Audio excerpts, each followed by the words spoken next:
Visit gocurrency.com/careers to learn more. Gaina Trucking is hiring CDL Class A and B drivers. Their strong team culture makes it not a job, but a career. Gaina Trucking offers health, vision, and dental insurance, 401k with company match, an employee assistance program, and other bonus programs. Build a better career today with great team culture at Gaina Trucking. Learn more and apply today at GainaTrucking.com. Are you looking to upgrade or improve the garage door on your home? This is Cameron Hall of Doors Plus. At Doors Plus, we guarantee to offer a wide selection of options from 5 leading garage door manufacturers as we deliver a free estimate, exact measurements, and rapid installation with a 3 to 5 week time frame. When you choose Doors Plus for your residential garage door needs, you'll work with our experienced technicians and be ensured that your new door seamlessly complements your home. Give us a call at 402-590-5800 or visit us online at doorsplusllc.com. Doors Plus, garage doors and more. This is Lincoln's home for sports talk on the FM dial. Also online at theticketfm.com. On the internet. KNTK FM Firth, 93.7 The Ticket. Play ball! Ready for summer fun and ballpark vibes? Bring your pack to Haymarket Park for a thrilling season of Lincoln Salt Dogs baseball and unleash the fun. From May through August, the Lincoln Salt Dogs will be playing and the park will be popping with all the food, drinks, and fun you need for the perfect night out. Grab your friends, family, and coworkers and make plans now. Visit saltdogs.com to secure your tickets. Come on out to the park and unleash the fun. At Parkview Animal Hospital in Lincoln, it's not just their professional care that sets them apart, but their warm staff and state-of-the-art facilities. Whether it's for a routine checkup or a comprehensive medical procedure, at Parkview, your pet isn't just another number, but a valued member of their caring family. Visit them at pahlincoln.com today and in person just south of 14th and Pine Lake Road. Parkview Animal Hospital, your pet, their passion for happier, healthier, furry friends. MMA fighting is back this Saturday with summer season VFL 4 at the Complex. Lincoln's best amateur MMA fighters will display their best performances, with Misael Monarez fighting Colin Fisher for the welterweight title to wrap up the night. Get your tickets at thecomplexlincoln.com, where you can live stream the event as well. Doors will open at 6 p.m. with the first bout at 7 p.m. this Saturday, August 16th, all at the Complex at 1555 Yolanda Avenue. Are you ready for a new opportunity? Check out Sandhills Global. Join a dynamic team where your skills are valued and your career can soar.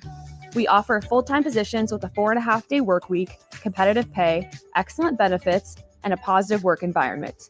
From IT and marketing to sales and finance, we're looking for talented individuals just like you. Apply today at sandhills.jobs and take the first step towards an exciting future. That's sandhills.jobs. Don't wait, apply now. With UBT, you've got total control over your money. Like Doug, who runs his game day tailgate like a well-oiled machine. I got burgers, brats, chicken, dogs, plus all the fixins'. And with the UBT Go app, I can track my food spending from anywhere. Pro move. They don't call me Grill Sergeant for nothing. No matter your goals, UBT helps you feel good about reaching them. Union Bank and Trust. Member FDIC. Since 1983, Fast Mike's Rollouts has been a trusted and reliable company in Lincoln and the surrounding areas. Fast Mike's handles all sides of construction projects, home renovations, or big cleanouts. With the perfect size dumpster to fit your needs, Fast Mike's Rollouts will haul it all. With same-day delivery in Lincoln, affordable rates, and top-notch service, Fast Mike's Rollouts make cleanup quick and easy. Call now at 402-450-6828 or visit us online at fastmikesrolloffs.com. Book your dumpster today. Fast Mike's Rolloffs, cleanup made simple. You're listening to Bock and the Blackshirt. Terrell Farley, defending Terrell Farley, who last week in his first start was a holy terror, number 43. And Jake Bockoven. On air and online at theticketfm.com. Powered by Bauer.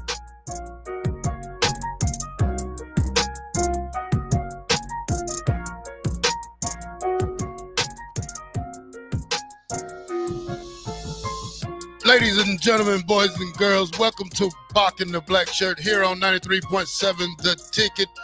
It is me, the Blackshirt, Terrell Farley, and I'm with the best producer here at The Ticket, Jake Bockoven. How are you doing this morning, sir?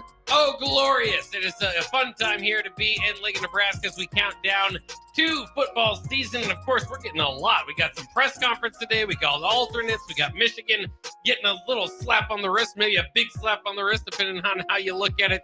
So a lot of college football news and storylines. We got Dayton going off on Dayton Raiola going off on Easy squad. ESPN the Easy other night. team. Yeah, Easy ESPN team. too. They would never beat the big dogs in Georgia. And that's Grayson. No, they wouldn't. Two different divisions. Okay. Buford's a 3A. Milton was a 5A or a 6A.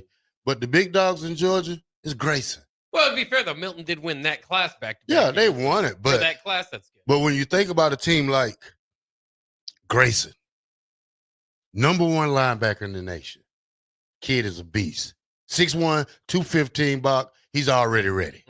But we're going to forget about that right now, Bock. 13 days left. 13 days. 13 days. And by the way, Bock, congratulations for getting the kid out the house. First day of school, wasn't it? Yeah, first day of preschool for my son. Did you take him? Or Yeah. The bus is going to pick him up usually, but we decided to drop him off for his first day.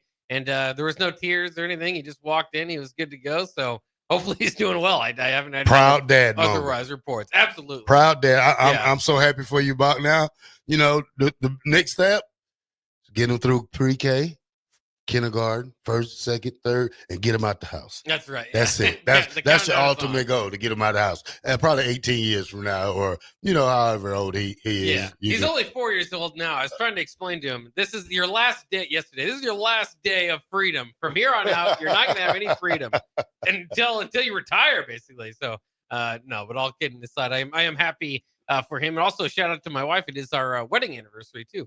Man. Congrats. Y'all going out tonight?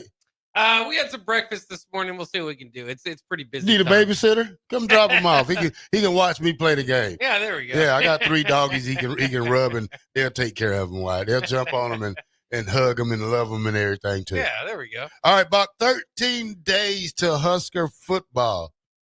We've been doing this for the last 3 weeks, Bock. Best number 13. I'm gonna go with the honorable mention first, Bock, like I always do. Yeah. PJ Smith. Yeah, good player. Good receiver. Zaire Anderson. Yeah, yeah. Tanner Lee. Okay, yeah. He played. Brian Buscini. Yes, Boom Sheeney. There we go. From last year. Zach Taylor. Oh, yes. Big 12 player of the year. JoJo Doman. Second team All-American. John Howell. Okay. And for me, the best number 13 is Carlos Polk. There you go. Polk man is what we call him. Tell you a story about Carlos Polk. I had him his freshman year. He stays with me over the summer. We party at night. You still got to get up and go practice in the morning, Bock. There's no, he was kind of grumpy. He was one of those guys that was grumpy. When I woke him up, I said, it's time to go. Oh, man, no, you don't get another hour. It's time to go now. Everybody works in the house in the summer. Nobody sits around, Bock. That's one of the rules of being a guest in a player's house over the summertime. Now, fair enough. Carlos Polk was a linebacker from, I think he was from 96 to 2000. Yeah. Led the team in tackles in 99 and 2000. Ranked 14th in career tackles at the time he left. Now he's ranked number 23. 32 career tackles for loss, which ranks 10th in school history. Hall of Fame inductee, 2010. Special teams coach in the NFL. Great guy to be around. Great teammate. Nothing bad about Carlos Polk. One of the original, what we call them, neck things. Neck rolls. Neck roll guy. He's got a neck pad on his jersey. You can see it sticking out. Yeah, I mean that was back in the day. Obviously, when bigger linebackers were scary, intimidating, and obviously kind of you plug holes there up in the middle as well. One of my favorite linebackers at Nebraska of all time. He was big. He could definitely lay the wood once he got there. and just kind of helped kind of the mean streak of those defenses. We talk about some of those defenses, especially the 1999 one, being particularly good. One of the best defenses all time at Nebraska, and he was the key cog to that middle. Yeah, good defense, good person. 13 days, Bock. We get into it. Next Thursday, or will be a week away. Yeah. Game day will be on a Thursday. Everything will go quick. 8:00 game. Yeah. Pre-game. A lot of stuff going on at the ticket. We're going to have guys in Kansas City. We're going to have guys at the Blur tailgate. We're going to have guys at Memorial Stadium for the watch party. It's going to be an exciting day. Yeah, it is. It is as we all look forward to college football. Of course, this is the last Saturday here. Tomorrow will be the last Saturday without college football before the season kicks off. And it's going to be an exciting time. Obviously, week 0, then just a week from that. Then we get into Thursday. We get into going. So it's going to be fun. And then, of course, like we said, week 1 is fantastic. You've got Nebraska playing on Thursday. You've got games till Monday. And all this talk that we've kind of been having and seeing, is Nebraska disrespected here, or is there talking too much over here? This, that, and the other thing. It all gets settled on the field, and we actually get to see what this team looks like, what the strides they've made look like, what the questions will be this year. As of right now, it's kind of fun because you don't know how good your team is in some areas, but you also just don't know the weaknesses of your team. And I don't know if we have some ideas of what those might be, but we'll see what it looks like once we get out there. It's that time of the year, favorite time of the year for me. All right, Bob. Biggest conversation of the day. Twitter's blowing up. Mm-hmm. Every outlet on the internet is talking about it. Nebraska comes out with pitch black uniforms for the November 1st game against USC, which we're going to call a blackout. Yeah.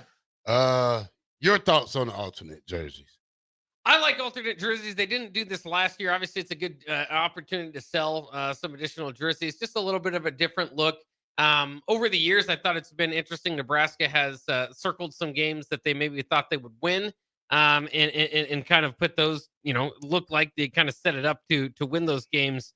Although in this year they didn't. I mean, you're kind of setting up for USC the day after Halloween. We don't know if that'll be a day game, night game, what it might be. Obviously, if it's a night game, kind of would make the environment a little bit even more special. So I like that they've done it. I like alternate jerseys. They haven't always been the cleanest of looks. I think Adidas probably kind of played it safe here, and not in a bad way. Just didn't try to do a whole lot of different. They just said, all right, let's just take the normal uniform, make it all black, and then there you go. You have your blackout, and obviously it's going to be kind of an ode to the black shirts, and it's an interesting day for that as well. USC is going to be one of the better offenses Nebraska faces. They faced them last year, of course, didn't get the win, but played fairly well on defense, especially Zaire Wright, if you remember that game out at the Coliseum. So I'm excited to have the jerseys back. I'm excited for the black shirt nod as well. Though it has been pointed out, since they've done alternate jerseys and went to black shirts on 4 different occasions, they have not won a game yet. So I'm not necessarily one that believes in curses. I mean, to be fair, they haven't really won a whole lot in the last 10 years where they wore scarlet, cream, black, whatever. So I don't know if that factors into it too much. But at some point, I mean, if you lose 5, 6, 7 of these games, that's why Tom Osborne eventually said, no more all red. That's just enough of this, because they weren't having the best of luck on it. So I don't know. I mean, eventually you got to win in these things. Well, Bock, you got to understand, uniforms don't make the player. Player makes the uniform. You can be the prettiest guy on the field, Bock, and if your talent isn't up to par, the uniform doesn't matter. To me, it's all in the player's mind about how they play the game, how they do things. Uniform has no role in it for me when I go out there and play. Having all black, I'm not a fan of it, but if these kids can get, I would rather see a blackout versus Michigan rather than USC. I think the Michigan game is bigger than the USC game. I think it defines our season first. You can come back. I mean, you can wear another alternate for USC game. I mean, it doesn't matter to me. But if you want to do it all black, hopefully everybody will wear black, because we kind of get confused when we do things like this at the University of Nebraska. We're not coordinated. No. You know, It has not been great when they've gone to these blackouts. It's always it's a really peppered red or black. They're used to the sea of red. So there is that. If you're kind of wondering about the specific games, though, 2013, of course, had the big lead, 21-3 at half to UCLA, I believe it was, ended up losing 41-24, I believe it was. So that was the first one. Yeah, it could be a curse. 2015, they lost to Northwestern. And then in 2019, they lost to Indiana. In 2020, Illinois. Now, those were games there. Luke McCaffrey was primarily a quarterback in two of those. So that might, again, be maybe a bigger reason why you might be losing those games than what color of jersey you're wearing. But so that kind of adds up to your 0 for 4 so far in the black jerseys. Yeah. I like this one. The Virginia Pirate says, in today's game, alternate uniform makes sense. Recruits like them. You got to be marketable to the artist. I understand that part. I mean, we have to win in these uniforms. That's the thing. I mean, the past always repeats itself when we wear these type of jerseys. When we, I remember the Blackshirt jerseys they wore. That was a blowout game right there, wasn't it, Bock? Or it just didn't go right. Yeah, it hasn't gone right so far. It's interesting, too, because as we kind of look at it and what game you would choose, again, I think a lot of this had to do with it's the day after Halloween. Let's all kind of get into it in wear black. If you watch the video premiere, it was, and I don't know what, it looked like a Ford Husker or somebody riding through a truck out to a cornfield where he found, some of the players in the black uniforms. And so it's kind of supposed to be scary or whatever, haunting. I think a lot of it just has to do with wearing black and blackout, the day after Halloween, which I love. It's my favorite holiday. I love the fact that we can kind of combine football and Husker football in with it. But there would be different options. Like you said, Michigan would be interesting. But maybe maybe they'd shy away from that simply because the 95 team is back in town. So maybe you want that traditional look. That's something somebody else brought up here. Would have been nice, Bada Bing says, to see, just playing USC in regular uniforms. So when you have those classic matchups, sometimes there's nothing more beautiful than seeing some classic, blue blood schools battle it out on the field. So they did choose to go ahead and go against a blue blood school and make the change there. So it's a little bit interesting. Of course, Nebraska, known as the Sea of Red, we're going for a blackout. It's interesting. Would you ever want Nebraska, and maybe it's Nebraska's just leaning in a little bit more. We see a little bit of black on your shirt there for Nebraska wrestling. They've added black on the sidelines for the Nebraska football field. Do you like them embracing black a little bit more as the third color, or is that too much Texas Tech, Chicago Bulls type of area? Well, we look like Iowa State a little bit. There you go. Yeah. I mean, everybody's doing the same thing. Texas Tech just came out with their alternate uniform, all black, red letters. One of the things we talk about, Bock, 7299 said the coaching staff lost the USC game. Matt Rule said, Scott of Minnesota said, Matt Rule said the game at Penn State is probably a night game. Are we getting a night game November 1st in return? I don't know, Bob. We don't know about that yet. They haven't really released the schedules on that. Waverly Jim says, when was the last time Alabama or Georgia had alternate jerseys? Winning appeals more to the recruits than having alternate uniforms. What do you think about that one, Bob? Well, it absolutely does. And there are some schools that haven't really got into it. Again, I mean, it's interesting. I think Nebraska's first one, again, was 2012. Around that time, of course, Nebraska hadn't had but, one or two losing seasons since the 60s. And so the tradition was still very much at play. I think the alternate uniforms being new, exciting at the time, obviously Oregon kind of going through what they did. It was different. And so there was a lot more of an argument about it back then. Now that we've gone through the change that has happened in college football, overall conference realignment, obviously NIL, transfer portal, all of that, I'm not sure alternate uniforms is what college football fans are so worried about now, about being different than their college football of the past, because it's such a minute detail, and obviously there's been so much change since then. But so I like them. I've already heard. I mean, Carricker kind of has already heard that there are several of the older fans, or some fans are saying we're not going to do the blackout. We just don't agree with it. We don't like alternate uniforms. We're going to go there and wear red. And again, that's what I expect. Dysfunctional fans. Yeah. No people that don't want to. Yeah. 5162 says Georgia wears a black alternate every year. Here's the thing about alternate uniforms: they look good on some teams, and some teams they don't. Yeah. And we happen to be that team that it doesn't look good on, in my opinion. Now, that's my opinion. I don't want to get ridiculed for saying that and speaking for everyone, but I don't really have a preference or a care about uniforms, because if you're going to go out there, you still have to play the game. I don't care if I go out there and just show the pass in a girdle and run down there and make tackles. It doesn't matter to me. That's one thing I'm just saying. 7299 said, if we're going to do alternates, they can't have any red. Well, yeah, and that's what this is. There's no red on it, which is, I mean, that's the adjustment. We've seen these blackout uniforms before, and they either have, we've seen them with the Blackshirt logo. We've seen them with a little bit of red trim here and there. This one is completely black and white. So it's interesting. And some fans, some of the older fans might not necessarily appreciate it.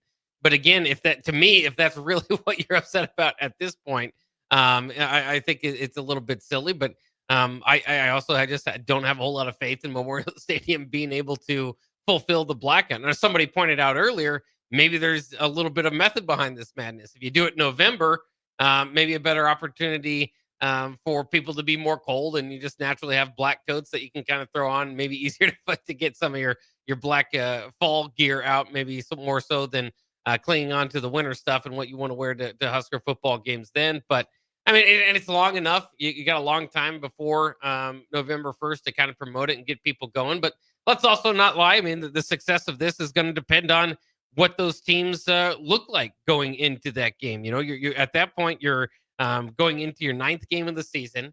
As we know, it's a big year for both Matt Rule and Mike Riley. Not saying either of them would be, too heavily on the hot seat as far as something might be happening after that, before or after that game, but it would kind of be in that stretch of this part of the season where it's like, okay, if you're not going to win this game, turn things around here, then it will certainly be maybe a hot seat situation going into the next year.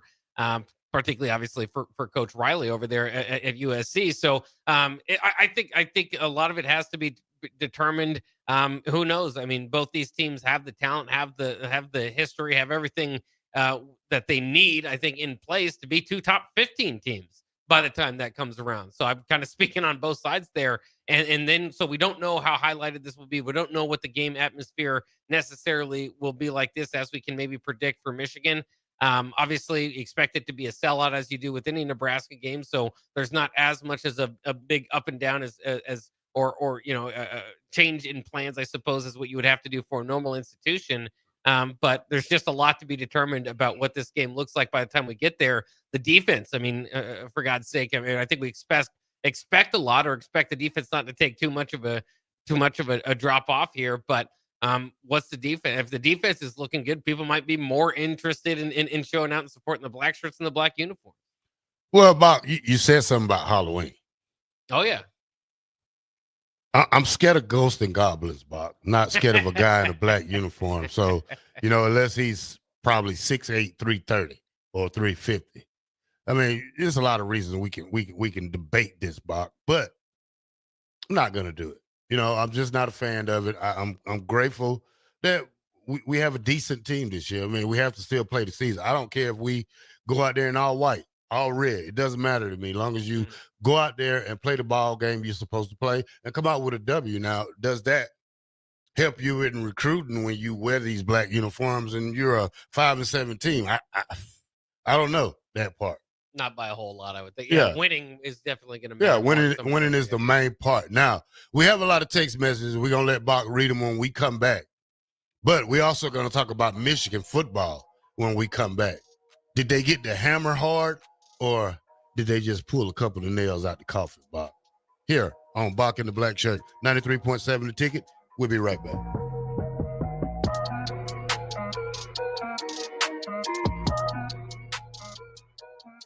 ball! Ready for summer fun and ballpark vibes? Bring your pack to Haymarket Park for a thrilling season of Lincoln Salt Dogs baseball and unleash the fun. From May through August, the Lincoln Salt Dogs will be playing and the park will be popping with all the food, drinks, and fun you need for the perfect night out. Grab your friends, family, and coworkers and make plans now. Visit saltdogs.com to secure your tickets. Come on out to the park and unleash the fun. Ryan, with all this red and all these people around, I'm still not seeing the tailgate. Todd Spidell, former body shop owner, terrible driver. We're getting close. Now, did you know with 3 locations in Lincoln and hundreds of years of combined technician experience, we can get Husker fans back on the road even quicker and safer after their tailgate mishaps? Oh, Todd, turn left right here. Left or right? Left, right here. Right? Well, you wait for the tow truck. I'm getting a hot dog. Well, I guess while I'm waiting. All right! Most recommended! Eustace Body Shop! Woohoo! Dude, you should be on American Idol. You really think so? No. Accidents happen, even to Husker fans. If it happens to you, call Eustace Body Shop, where our customers send their friends. The most recommended Eustace Body Shop. That's who we are. It's not just their professional care that sets them apart, but their warm staff and state-of-the-art facilities. Whether it's for a routine checkup or a comprehensive medical procedure, at Parkview, your pet isn't just another number, but a valued member of their caring family. Visit them at pahlincoln.com today and in person just south of 14th and Pine Lake Road. Parkview Animal Hospital, your pet, their passion, for happier, healthier, furry friends.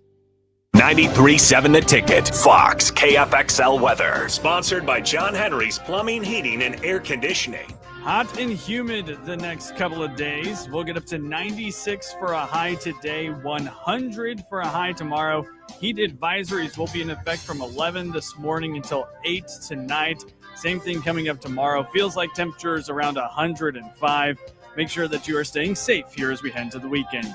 I'm meteorologist Aaron Dowden for 93.7 The Ticket and TicketFM.com. 93.7 The Ticket is proud to provide listeners with daily opportunities to win contests and prizes on our airwaves, and would like to take this opportunity to remind you of a couple rules. All participants must be 21 or older and must wait 30 days after winning a prize to participate in another contest. Once you win, you have 30 days to pick up your prize at the KNTK Studios, 1040 O Street in Lincoln, or your prize will be forfeited. Thank you for participating in our contests, and thank you for listening to 93.7 The Ticket. Rashawn Jackson here for Bauer Infrastructure, a veteran-owned local company proudly serving Lincoln, Lancaster County, and the surrounding areas.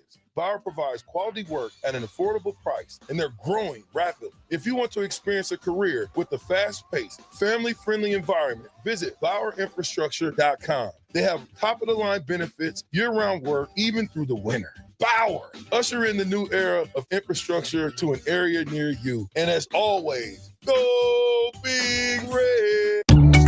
Are you ready for a new opportunity?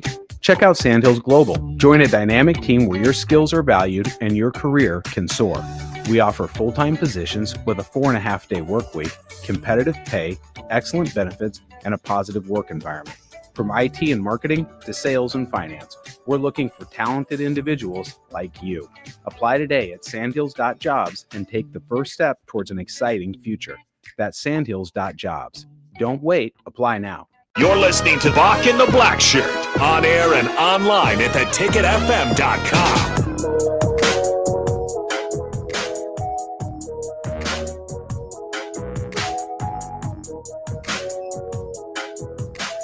Welcome back to Bock and the Blackshirt here on 93.7 The Ticket. We are powered by Bauer Infrastructure, Bauer Underground, Barrett Excavating. All right, Bock, read off some of these text messages we got, because we got a lot of them. Yes, we do. You can always chime in on the text line 402-464-568. I'm the Starter Heyman Jewelers text line. So we've got a few thoughts here. Scott in Minnesota trying to say again that maybe there should be some Beetlejuice uniforms or costumes, I should say, out there for that USC game in the blackout. So we'll have to wait and see. Or that scary tall old Husker we used to have. Yeah. Hank, what his name is? Hank Husker? It might have been something like that. Harry Husker? Harry Husker. Yeah, that guy, he's spooky now. Now, if I seen him in the alley Bock on Halloween, I would run. Now, that's a costume. I wouldn't run from a guy in an all-black uniform because I'm a football player. Yeah. But seeing a guy that's 7 foot tall, that not so handsome, I would run. Well, obviously, too, I think we think about different characters you could bring and, Ghostface or whatever, popular Halloween costumes. But I think it'd be pretty cool if a lot of people do skeletons, obviously, Beetlejuice. with the black shirts. Beetlejuice. Beetlejuice isn't bad either. Yeah. Yeah. Who else? Herman Munster? No. I don't know. It's just. That corn, that corn guy too was pretty scary. The old mascot they had for the. One question now before you read these texts, is the corn real that Matt Rule has? Do they grow corn like that in Nebraska? That Matt Rule has? Yeah, in his hand. Oh, I don't know. You see that it was like a 4 foot corn thing. Corn. Yeah, a huge corn. I didn't know. I didn't see that. Yeah. Oh yeah. Well, I don't know. I would assume there's some big corn out there. I might have said Mike Riley. Of course, meant Lincoln Riley. A couple people correcting me on that. Big Bird says, didn't we fans do a blackout against UCLA during the Bo era? Yes, Nebraska did. And again, it was a marginal success. Depends on what you say. There's a lot of black, a lot of red, a lot of white. But it wasn't as much of black I'd like to say. Old alumni or older generation people that's true corn huskers, they're not going to do it. They're not. No. They're not going to compromise with us. You can do your blackout all you want. I'm still wearing my red. That's right. Go Big Red. I've worn the same jacket every year since 1976. So it is still in good shape. That's right. So yeah, that might happen.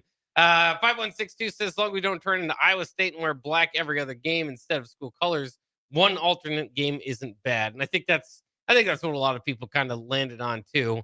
And also, yeah, shots at Iowa State there for who, by the way, in all places when they're going to Ireland, they're going to be wearing their school colors. They had a chance to go play Farmageddon in Iowa against Kansas State, and you would have thought maybe with all the alternates they do that are crazy, they're actually going with their normal school colors. So that's a little bit interesting. Iowa State has one of the worst regular uniforms ever.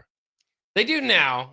They look a lot like USC. Well, it was more uglier back in '95 and '96 too, Bob. I completely didisagree. The '95s through white with the red pants or whatever it is, and the yellow in it. I thought it was gorgeous. I thought it looked great. Especially the script Cyclones that they had on there was fantastic in my mind with the yellow helmet, and then they went to of course, the bird coming out of the Cyclone logo, and then the patch around the neck with the eyes. I thought that looked fantastic. Seneca Wallace era was great, but a lot of people disagree with me on that. So I continue to. I'll still fight at that fight for the old Iowa State uniforms.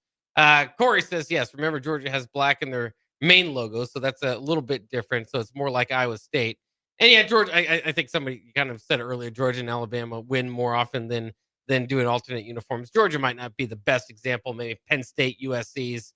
Alabama, so some of those traditional schools don't do a whole lot of alternates. Georgia does a little bit here, more in there. I like the all red with Georgia's, just the Bulldogs. Yeah, I always like their gray pants they wear, which it kind of separates them too. Not necessarily one of their school colors, but the gray breeches looks good. Yeah, I don't know. Okay, Anthony says they just want to wear red on TV or red so their friends at home can see them on TV in the middle of the blackouts. So that could be part of it. There go Granny. Hey. And Pawpaw. Somebody also says they love the all whites in some more colorful language. So we could see some all whites, I'm sure, from this year as well. But I wouldn't know which game that would be. Two Rip to Quit says, you guys should have been at the 92 Husker Colorado game. Halloween night, greatest Halloween ever. We kicked the crap out of them. And it includes, of course, the early break slogan, better times. But it was better for Nebraska football. I never watched Nebraska in 92. Didn't watch it. I was still in high school, Bob. Yeah. But there are good memories. Hey, Bock, I tell you the truth, I started off as an Alabama fan. You did? Okay. I was really hooked on that 92 Alabama team. Okay, yeah. Was that sure. the one that won the national title? Yeah. Now, I used to have an Alabama starter jacket. I wasn't a fan of Georgia that much, but that 92 Alabama team, I loved that team right there. Antonio Langdon, George Teague, David Palmer. You know, I can go on and name those guys right there, because that's, Southern football for us right there. So I was trying to look at the Halloween games too. Of course, this will be the day after Halloween, but the last time Nebraska did play on Halloween was 2015. That shootout loss to Purdue. 2009, they played on Halloween.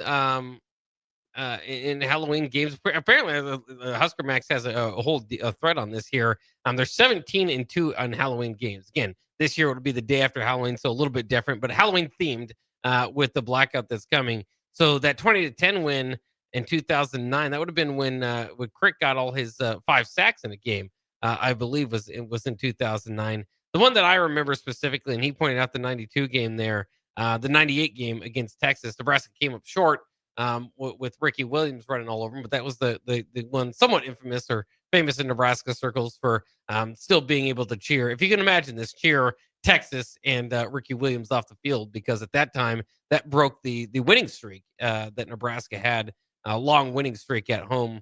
I can't remember exactly how many games that was, but yeah, there's been some memorable moments on Halloween and close to it. And hopefully Nebraska makes another one a good memory this year after Halloween.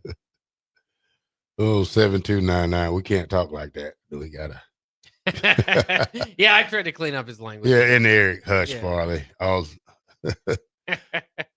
want to meet Eric. Don't you want to meet Eric? Seems like a short guy. That guy has a lot You of think so? animosity or a little short fuse. Could be. Or he could just be a keyboard warrior. Joseph off of YouTube also says he's been going to games since '88, and that '92 Colorado game is one of his all-time favorites. The atmosphere, it was unhinged. Yeah, that often is brought up, especially, you kind of think about recently. We get to the Colorado game, of course, the Miami game of 2014, I believe that was. Good game. I was at that game. Yeah. So there's certain games that you just go, man, the crowd was wild that day. And that 92 Halloween win over Colorado is definitely one of them that you often hear that. So hopefully we get that opportunity, maybe against Michigan, maybe against USC, to have some of those unbelievable memories this year, and in all black uniform. You see, Eric. Yeah. Just I'll come down there and show you just how short I am. But yeah, I'm short. All right, Bock. Michigan, man, it came down today. Not what everybody thought it was going to be. Just to me, it's a smack on the finger, on the hand. Shamar Moore will miss what, one more game than he thought. Yeah, likely to be served in 2026. 2026. He might as well just get it out the way. I know. I don't really understand. I think that there should be. I think that's the biggest problem with this whole situation. As you kind of run it down, they're going to pay a massive fine. Somewhere expected to be between $20 and $30 million when you add all of it up. Some of that being the postseason, not ban, but postseason money that they would receive from the Big Ten, and then another part of that kind of being from their football budget. But so there's that. There's the show cause penalty for Coach Harbaugh and Coach Stallions. 10 years for Harbaugh, not 8 for Stallions. So that doesn't really affect them, but it punishes the coaches involved. But ultimately, like you said, Sharon Moore getting another game. But I'm still upset. I thought after all this time, maybe the NCAA would stand up and say this. But I think because it's Michigan and they have the power, I guess they get to somewhat chime into what their penalty is going to be. Is that Sharon Moore does not have to move that game. So it still looks like it's going to be the Nebraska game that he's out for. Again, maybe an advantage for Nebraska. So while it might be seen as some disrespect, it still could maybe help Nebraska out. But also, so he still gets to choose his 2 games. And then it looks like he's going to be able to choose that 3rd game as well. And people are pointing to the first game of 2026 against Western Michigan, which will actually be played outside the country, but a likely game that obviously they might be a little less worried about him and missing him and how important that would be. So not If I was them, I would have came out and said, you don't get to pick and choose your games. If you got a 3-game suspension, it's going to be the first 3 games. If we give you a 4-game suspension, you want to sit out the Nebraska game, so be it. We'll give you a 4-game suspension. But I'm not a big fan of him being able to pick and choose where he gets to sit. Yeah, I'm me neither, Bock. I would rather just sit out the first 3 games or 4 games of this year. I mean, 3 games of this year. I don't think it's fair that coaches get to pick, especially when you have a show of cause on your resume. That's one of the one things that you don't want to have in the NCAA. Losing $7.2 million of a football budget, $27 million from the CPA in 2025 and 26 if they do make it, and then $700K, 10% of all football scholarships awarded. So they got off easily, Bock, and whoever paid the NCAA off, they need to just come on out and say it. Well, and the NCAA has kind of felt like the part of it is their the violations. They're trying to move forward and not punish future teams or kids on the current team, right? And so the more financial hit is kind of what they're going for, and it is a big one. I mean, we talk about it. Overall, are they going to be able to survive and be just fine? And would they maybe do it all over again for a national championship? Yeah. So kind of depends on what you're kind of looking for as far as laying the hammer down. But as we know, the total is expected to be well over the rev share that you do as a school altogether, which of course is closer to 21 million. So if you kind of look at it through that frame, it is a substantial punishment. I believe that the biggest ever done financially from the NCAA side of things. So you can look at it that way, but then again, I just don't like the fact that they're kind of being able to pick and choose partially when they have their punishment. You could have argued maybe you strip them of the national championship, something like that. I thought that might have been going a little bit too far, and I'm never really a big fan of those things one way or the other. It's like you can strip the championship and take down the banner, but it still happened, and then we don't award the team that was runner-up. I mean, you wouldn't go back and say, well, some other team won it then. The results play out on the field. Obviously, in this case, that gets a little bit more dicey when you're talking about advanced scouting and knowing plays that are ahead, so kind of helping you win those games there. Remember, Coach Harbaugh already sat out 3 games for this as well, so that would be somewhat considered long-term part of the punishment coming down as well, or self-serve punishment there. So it's altogether, maybe I think more than anything, college football fans, Michigan fans, people in general are just ready to kind of put this behind them. Did they ultimately get away with it and win a national championship? Yeah, so I think they're probably not too worried about the implications on their season or their program on their season. But we'll see. Hopefully, we can make them pay. Right? Nebraska is the primary team among these suspending games that should be the biggest threat to Michigan. And if Nebraska can beat Michigan, then we add a little bit to that punishment, a little bit to it. Let's go, cheaters. We'll just start a big chant at the game. Say, let's go, cheaters. Oh, they're not going to get a warm reaction. You can guarantee that. 3394, thank you for the birthday shout out. My birthday is tomorrow, and I will be 50. Thanks for Marcy Sweets for bringing me a banana pudding pan. And it's good. Oh, yeah. I love it. Sweet things by Marcy. She does it sweets better than anybody in town. Yeah, I'm on my second little bowl right now, so hopefully I don't blow my stomach up and have to let Bock run the show by itself for a little while. But we'll be back at 93.7 The Ticket, Bock in the black shirt when we come back.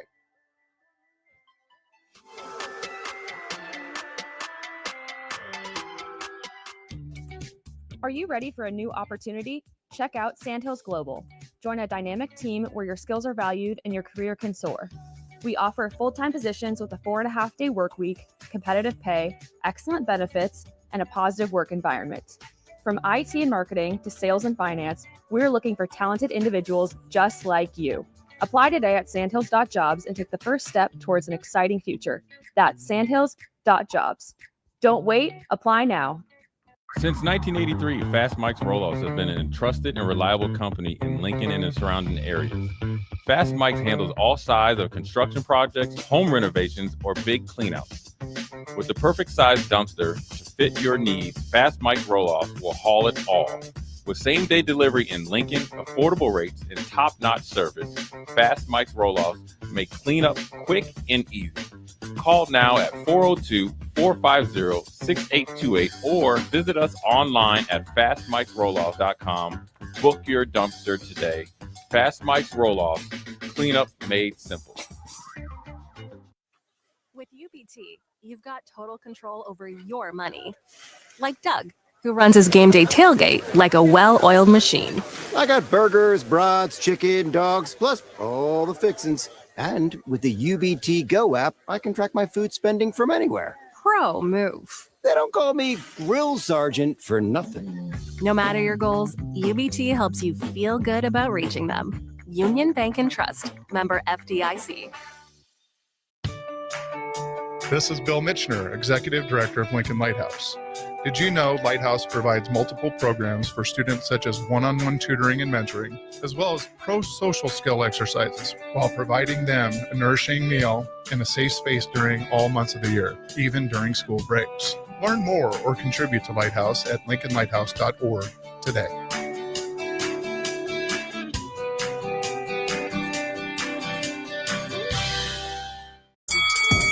MMA fighting is back this Saturday with summer season VFL 4 at the Complex. Lincoln's best amateur MMA fighters will display their best performances, with Misael Monarez fighting Colin Fisher for the welterweight title to wrap up the night. Get your tickets at thecomplexlincoln.com, where you can live stream the event as well. Doors will open at 6 p.m. with the first bout at 7 p.m. this Saturday, August 16th, all at the Complex at 1555 Yolanda Avenue.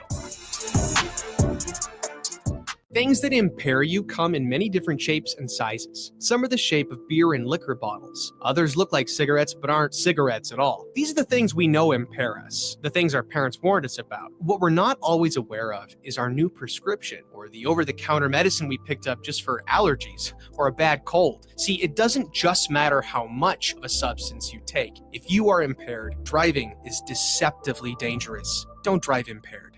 Paid for by the NDOT Highway Safety Office. We interrupt this commercial break for an important story. There once was a man from Nebraska who went searching for food in Alaska.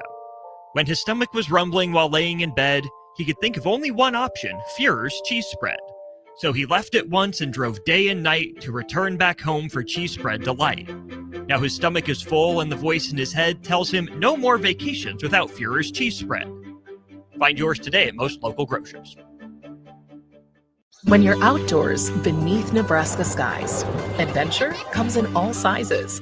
From quick escapes and long weekends to true off-the-grid retreats. Paddle, hike, camp, explore. Whether you have a few hours or a few days, we'll guide you to a state park or recreation area that's a perfect fit. Start your next adventure today at yournebraskaparks.com. Sponsored by Nebraska Game and Parks, aired with the Nebraska Broadcasters Association and this station. Link to Literacy's third annual Wordstock event will be at Antelope Park on Saturday, August 23rd from 10 a.m. to 1 p.m. It's a community book swap festival with fun for the entire family and for all ages.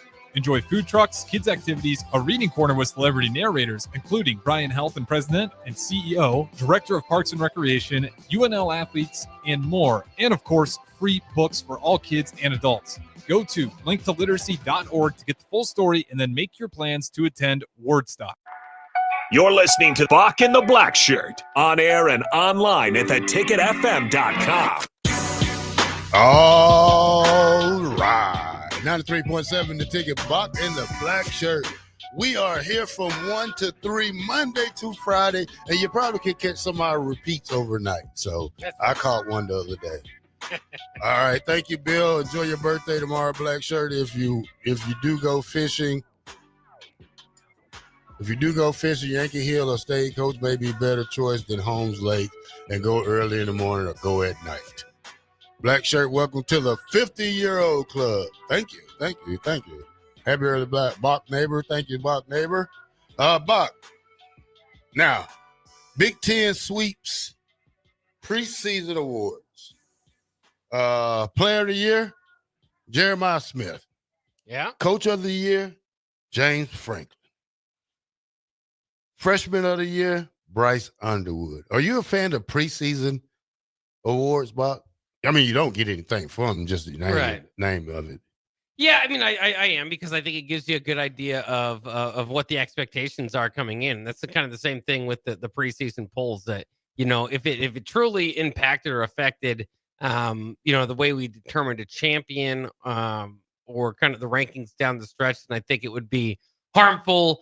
But we kind of get into those discussions all the time where, maybe your week 3, week 4 rankings aren't the most viable or don't have the most meaning. Certainly the preseason rankings, but it's just kind of the fun and the history that we have, that we go about it. And eventually those things kind of work themselves out. And again, people would argue maybe if you have a team that's ranked 10th preseason and a team that's ranked unranked, I suppose, preseason, they both finished 10-2.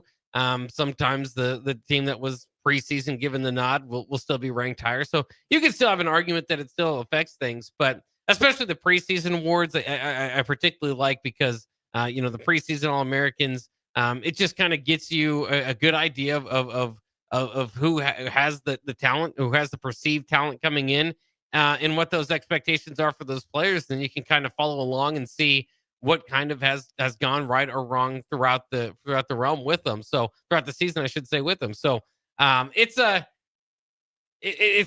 the most important thing, but even yourself, like, I know you're still kind of prideful of your preseason Big 12 defensive player of the year nod that was given to you. It's player still, of the year, player Bob. of the year. Yeah. So it's yeah. See, I can't misspeak. You'll correct me. It's an honor, and it should be. It's a high honor. Yeah. When that did come out, Bock, I didn't want to get the big head or anything, but I was the preseason player of the year for the Big 12 the first year, defensive player of the year. I was a Buckets candidate, all major awards. I was a major top candidate for it, but things didn't go right, so I'm not gonna dwell on that part. But that's good for the Big 10. Now, when we talk about league play, CBS came out with its power conference rankings,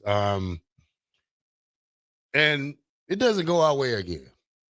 When I say that, Bock, with this part of it, SEC is ranked number 1. Mm-hmm. Big 10 is ranked number 2. Big 12 number 3 over the ACC. Do you like that Big 12 over the ACC? That's tough. I think there's more. I feel like there's just more teams. Maybe it kind of gets into where you talk about the top of the conference, the middle of the conference. I think there's more teams that are going to compete and fight for the Big 12 title.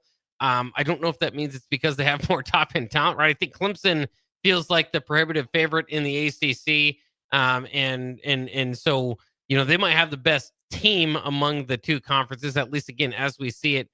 Sitting here preseason, but I don't mind. Yeah, the Big 12 altogether being ahead of the ACC. The ACC just doesn't have, even to me, Miami's ranked number 10. I think that's a little bit high for them. So, you're probably splitting hairs between the Big 12 and the ACC to a degree. You're probably doing the same to the SEC and the Big 10.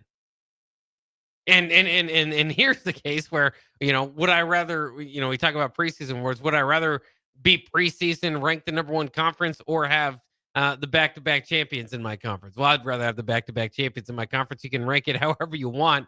That kind of goes back to, there's a lot of different opinions out there, but the facts are the facts. And the Big 10 has claimed each of the last 2 national championships with these playoffs, and of course their first expanded playoffs. So you can rank the SEC as high as you want, put all those teams in the rankings as much as you want, but until we kind of sort everything out this year and a new champion is crowned, the Big 10 has the bragging rights. Yeah. Well, group of 6, Bock.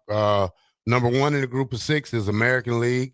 Number 2 is the Sun Belt. Number 3 is the Mountain West, which I thought would have probably been number 1. Number 4 is the Conference USA. 5 is the MAC. 6 is the Pac-12, Pac-2, as what we call it.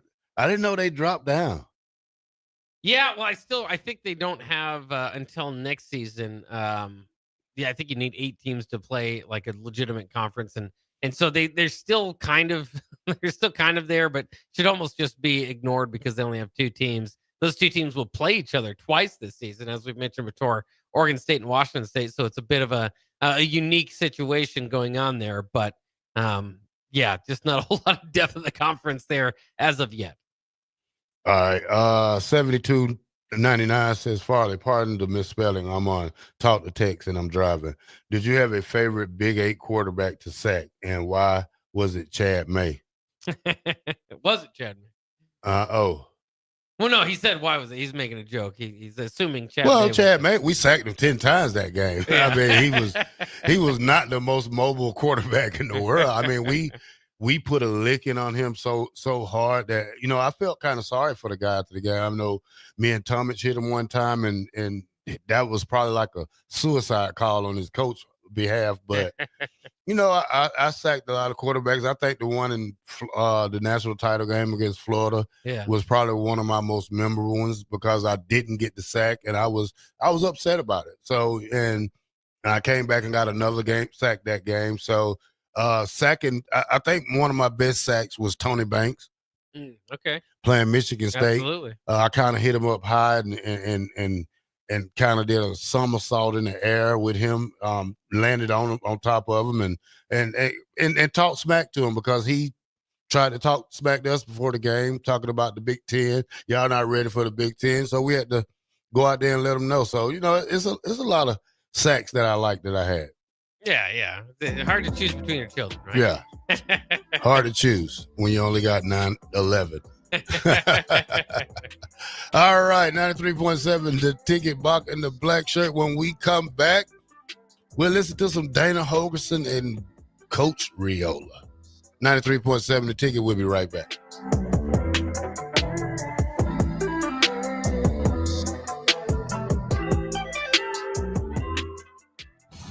Saturday.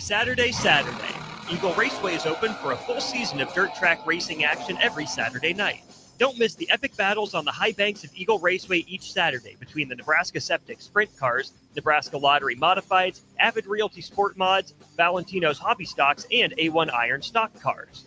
Let's go racing. Eagle Raceway, just 10 miles east of Lincoln on O Street. Check out the full schedule at eagleraceway.com. Have you been injured in an accident and don't know where to turn?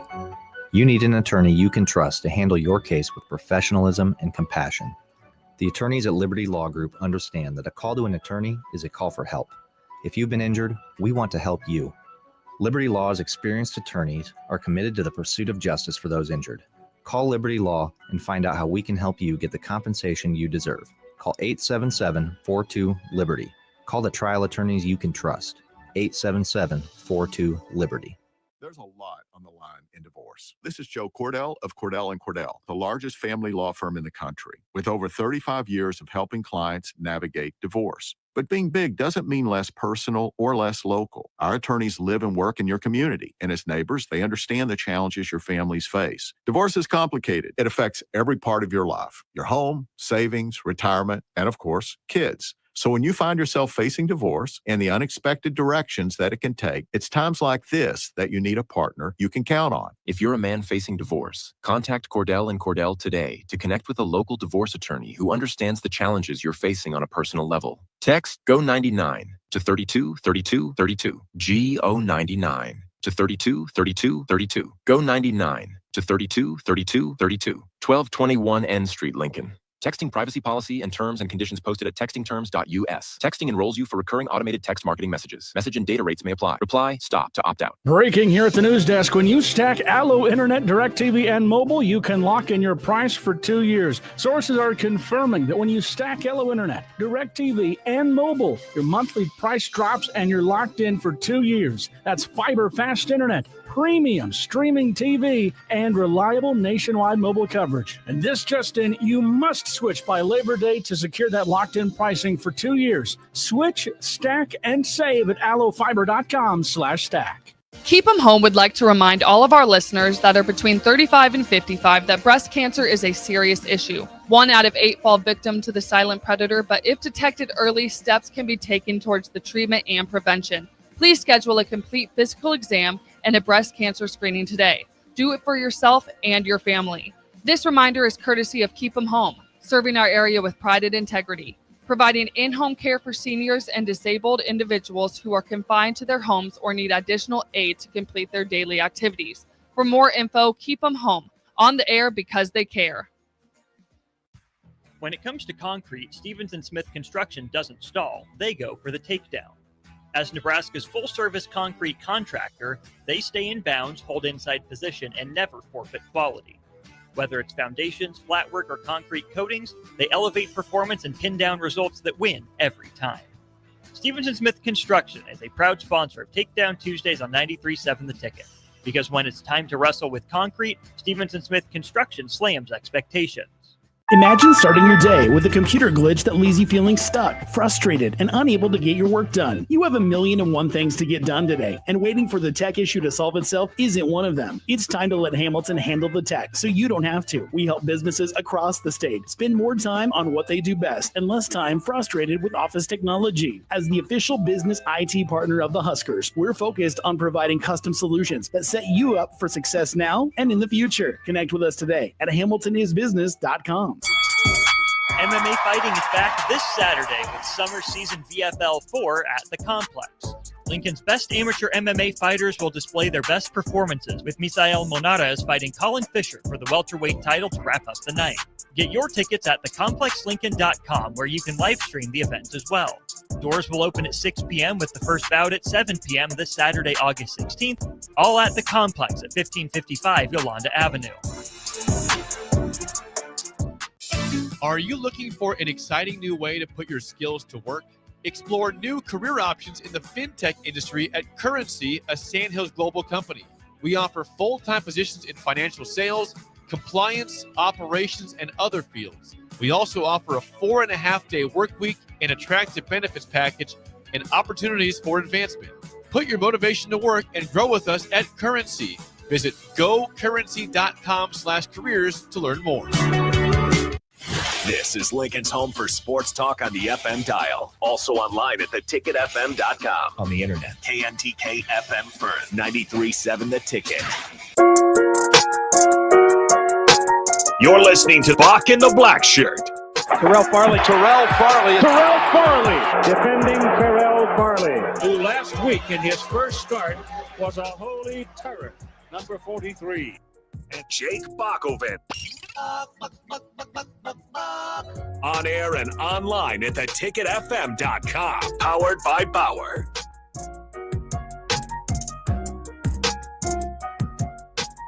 Welcome back to Bock in the Blackshirt here on 93.7 The Ticket. We are on for your 1 to 3 hour Monday through Friday.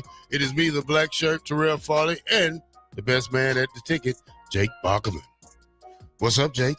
Oh, not too much. I'm glad to be here. We get for our final hour of the week, as our final week without college football. Next week is week 0 week, so we'll get into it. And of course, 2 weeks from now, Nebraska football. I know, Bock. I started off a little.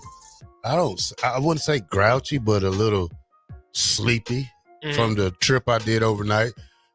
Did 2 trips to Hastings back to back. Not even a 5-minute rest, but driving almost 8 hours from 10:30 to 7:30 this morning. That's a lot. Yeah, I'm through driving for the day. Yeah, I don't think my car will move. Once I go back home, I'll grab everything that I need when I leave the radio station, and I'll wake up tomorrow and be 50. I was gonna say, what is your plan now? Are you doing anything to celebrate not being 50 today? What's your plan for tomorrow? To play Call of Duty 50 times. Well, there you go. 50 kills. I'm not a big celebration guy, Bock. I wouldn't call it a midlife crisis or anything, but I'm just a person that tends to myself. I've learned over the years that the best company is your own company. I don't like to interact with too many people. I do interact with people, but I am not a people person anymore. I'm more of a loner, and I like it like that. I like to be alone, just me and my dogs. I talk on the phone a lot, though. I do have conversations with my kids, my dad, other friends, Kenny Cheatham. I talk to him. Been talking to Tavius McFarland, Tyrone Williams. Mickey, I call him probably 3 times a week just to check on him and things like that. But I'm just not that party animal like I used to be. And I'd rather just eat a good meal tomorrow and just call it a day. Well, there you go. Yeah, sounds good. If you haven't, go ahead and text us 402-464-5685 and give a birthday shout out to Terrell Farley, one of the best to ever do it in Scarlet and Cream, and of course one of the best to ever do it here at 93.7 The Ticket as well. All right, Bock. One thing missing from Nebraska football. Who's number 1, Bock? Still waiting. That jersey is still on the hinges. We seen the list of all the guys who got jerseys. I doubt it if it would be Dylan Raiola, but he did wear number 1 in high school. They said one time, so we'll have to. I thought it would definitely be Dylan Raiola, but now, of course, with this release here, he was among the Huskers in the all black in his all black 15. Of course, the numbers were actually white, but the all black jersey. So obviously they shot that well before the any move to number 1. But yeah, that'd be interesting. All right, Blake E says Sierra is number 1. Sierra Wright. You're right. All right. I haven't seen that yet. I haven't seen it yet. They haven't posted it yet, so I don't know. But what is the most favorite thing you love about college football? Ooh, that's tough. There's so much to pick from. I mean, the rivalries obviously kind of stand out. I've always said I love I love the regular season, which has been diminished, but I love the opening to the season. Maybe more than anything is this first week that we get going.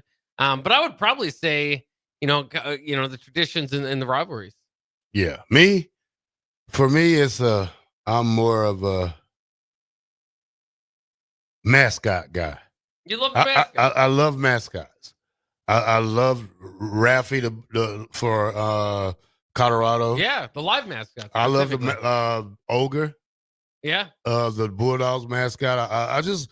I even like the costume mascots. I mean, they're some of the funniest ones. The Demon Deacon ones. Yeah, he's a good one. The Michigan State ones that Barney, when you see him, and the Purdue guy, he's pretty. Purdue Pete, he's scary. Yeah, not handsome, but he could look a little better. But I'm a mascot type of guy. I do love great games. I mean, one thing about college football, I am all for 1 versus 10, 23 versus 25.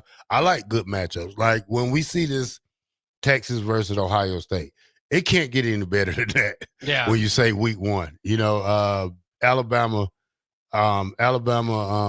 Florida State, Clemson, Georgia last year. When you talk about these good games, Iowa State, Kansas State. Yeah.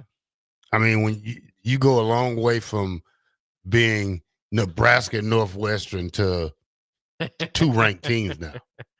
Yeah, it's fun, and I wonder if some, if as we go into the future of it, and obviously Nebraska kind of battling this the SEC, and as far as playing, Nebraska part of the Big Ten battling the SEC as part of playing 8 and 9 conference games, is you have to wonder when the next time Nebraska is going to have a premier game out of the gate. Now, Cincinnati obviously is one, playing in the Kansas City Classic. I think if they're going to want to continue that, it would make a lot more sense for Nebraska. And I think the success they're going to see as far as getting Nebraskans to Kansas City is going to reassure that Nebraska might often be a team in the Kansas City Classic.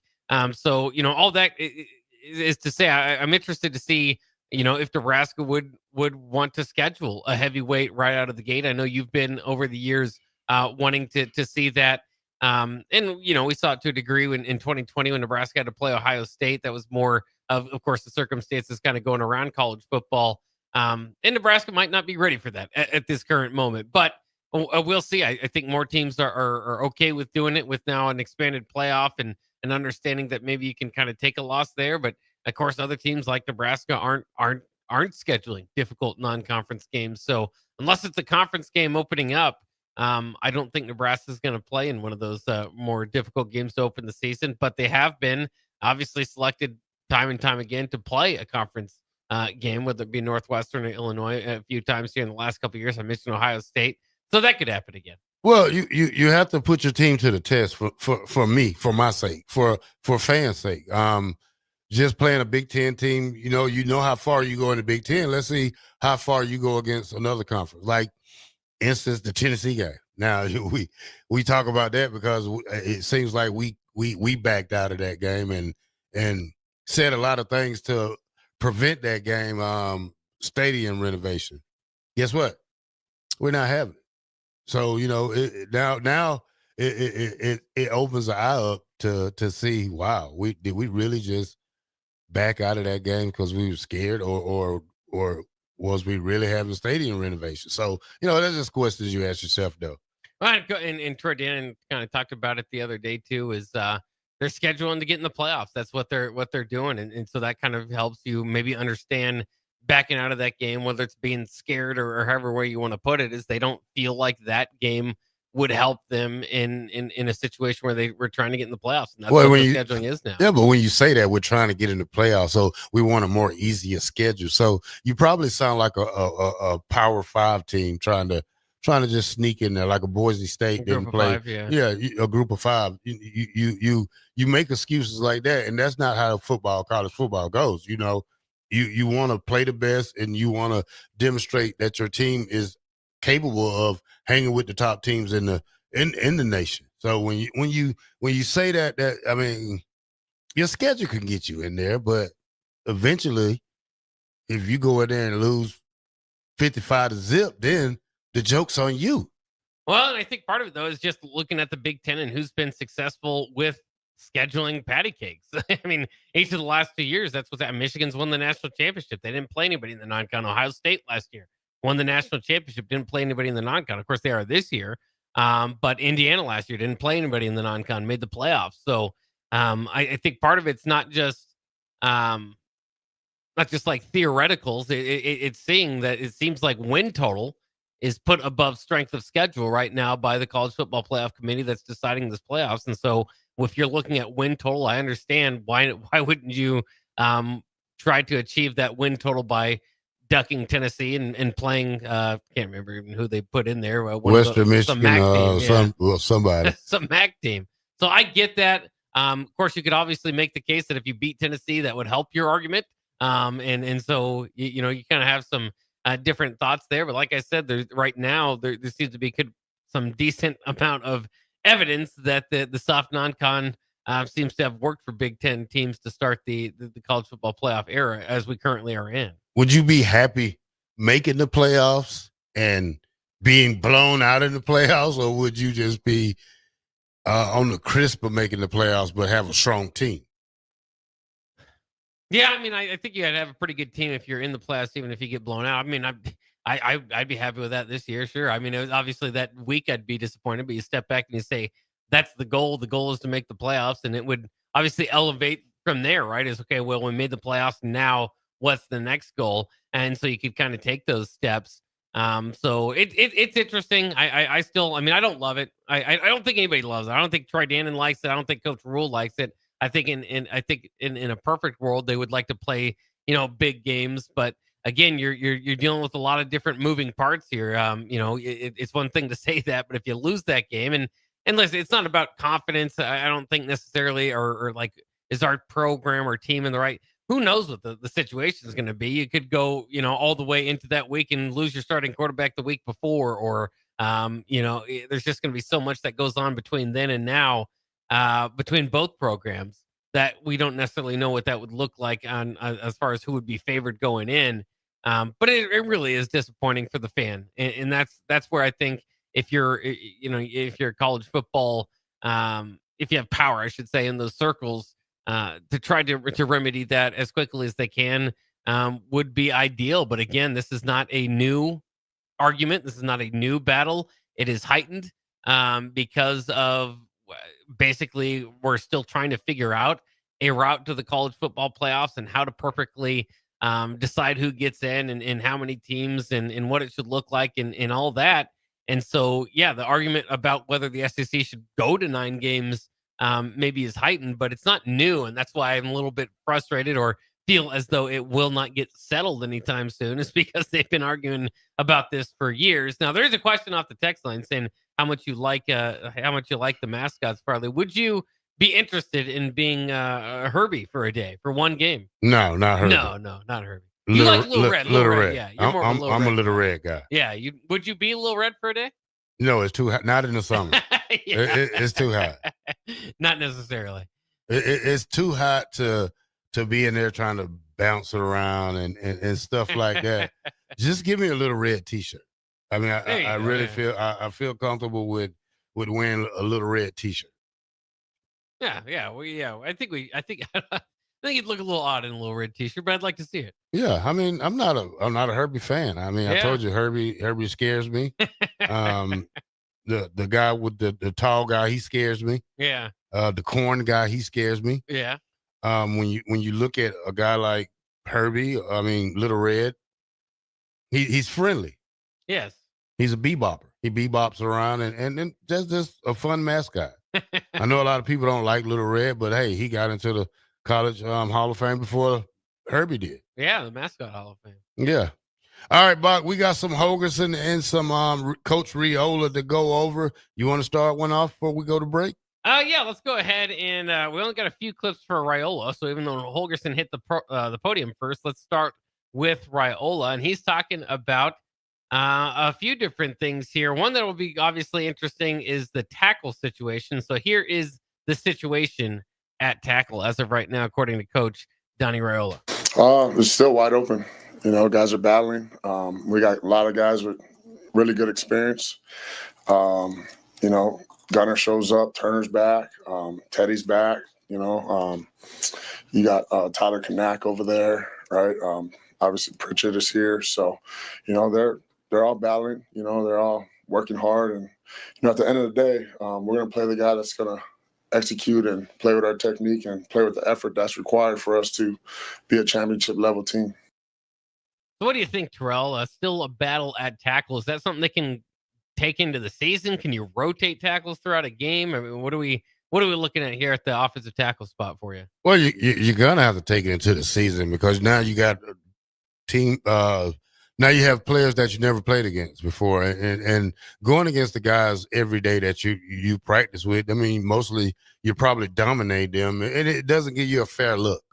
I think probably by week 3 or 4.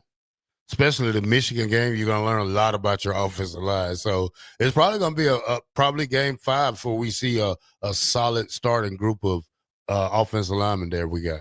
Yeah, that'll be interesting to follow throughout the season, if not figured out before then. It was also good to hear Turner Corcoran back from injury. Here's Coach Riola talking about Turner. For sure. He attacked it every day. You know, you face adversity in life. You can do one or two things. You can fight, right? Or you can act like I'm not going to say the word, right? But, you know, you just keep, you know, and he attacked it every day. You know, for him to be back this soon is a credit to him and his mentality and how he approaches everything, right? So really excited. You know, he still looks like Turner Corcoran, right? Like how he's looked in the past. So just getting him back in shape and getting the rhythm back and all that stuff. So. But what would you rank the offensive line play last year? What I mean, if you had to give them a grade, what would it be? I think that's an interesting question. Obviously, I think at times they give Dylan enough time. He's not necessarily one that's going to scramble for a whole lot more. The passing game was significantly better than the year before. The running game, probably a step down. Of course, part of that is you didn't have the running quarterback threat. So it's tough. I wouldn't go. I mean, maybe C+, B-. So when we talk about the difference, are we more of a passing block team or a run block team? Because you said just then you wasn't happy with the run part of the offensive line. How do they get better this year? Yeah, I mean, obviously, I think in both, they have some space to make up in both of them. The running game is just, you know, again, and Coach Coach Holgerson came in and said sometimes it was the running backs missing the holes. So, and I think we could see that at times early in the season as well. So, I think that that's going to be part of it, but I wouldn't say they had an overwhelming running game, obviously effective enough between Dante Dowdell and Emmett Johnson as a pair.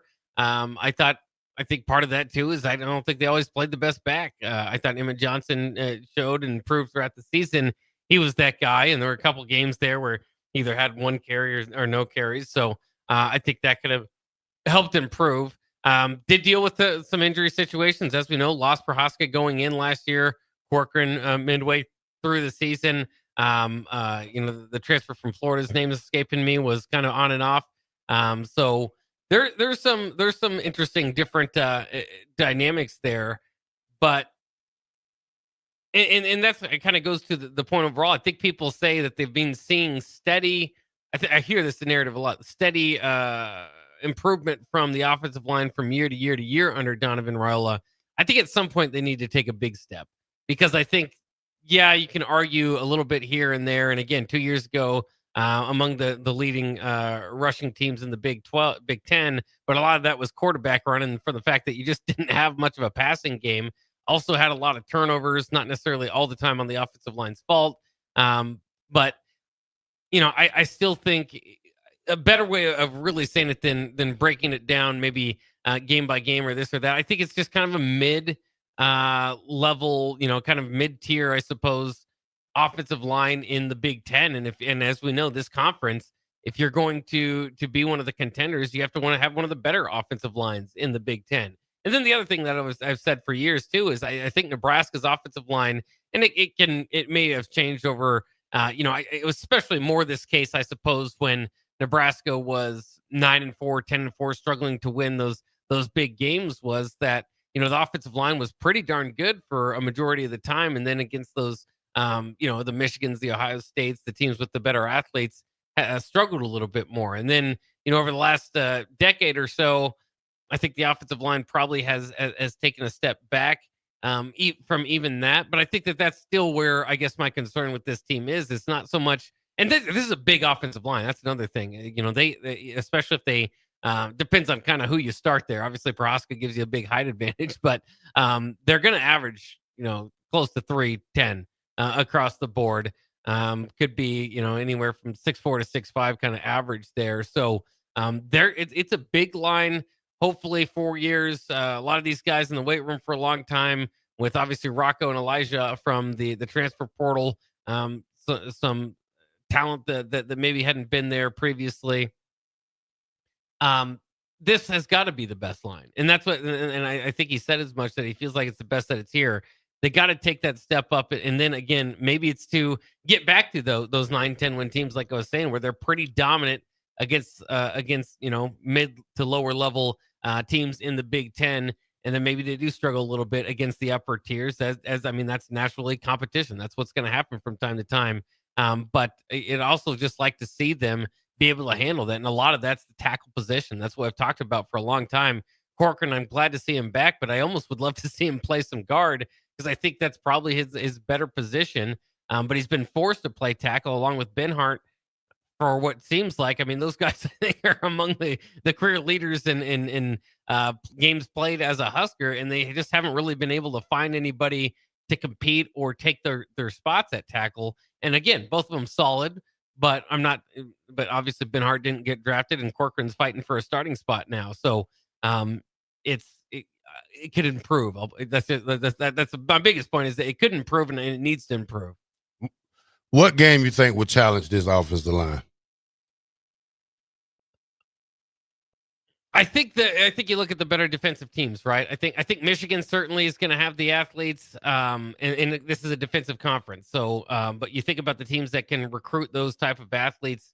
UCLA, even though they didn't have the greatest team last year, can get some of those athletes. USC certainly has major athletes that could come off the edge. And a lot of it depends, again, on those teams' defenses. They have the athletes. Are they in a position where their defense is doing well?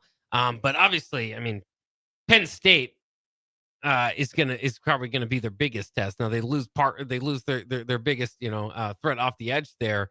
But They return another one. They return some more. Yeah, yeah. They got another guy there. They expect to replace Abdul Carter. All right, Bock, let's go to break. And when we come back, we're going to listen to more Coach Riola and then the offensive genius, Dana Hogerson. Bock in the Black Shirt, 93.7 The Ticket.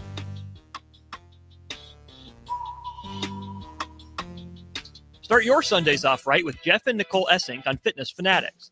Jeff and Nicole discuss health and wellness, how to achieve fitness goals, and more through the life of gym owners and gym goers. It's Fitness Fanatics from 9 to 11 a.m. on Sundays on 93.7 The Ticket and theticketfm.com. Mike, the insurance company wants us to replace the roof.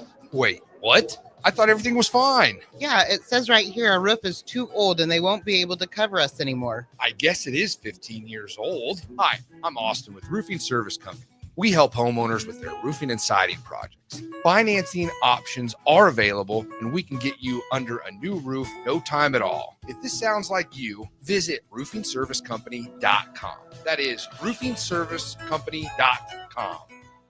A1 Automotive's second location is now open at 5110 State Hill Drive, just off of Yankee Hill Road. The new location continues to specialize in all makes and models and provides personalized service as they have for 15 years.